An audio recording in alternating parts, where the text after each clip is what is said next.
Покраска началась намного раньше, погода позволяла.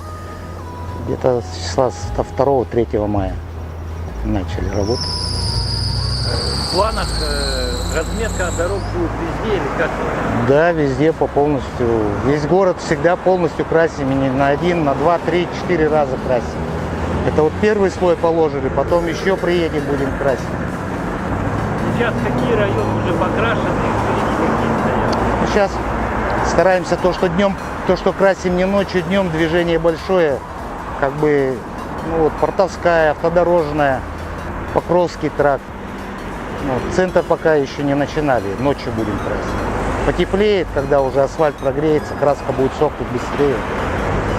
А чем красить? Турофлекс белая, потом будем еще тоже турофлекс желтая рядом красить тоже, возле учреждений, детских школ, все это. Мы это с середины лета начинаем красить, а так сначала пока белое.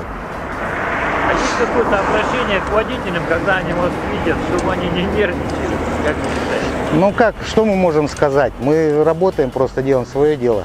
Естественно, пробки создаем, вы видели, ехали. Пробки большие, кто-то с пониманием, кто-то, ругается. Все равно, это же для благоустройства делаем, это надо делать.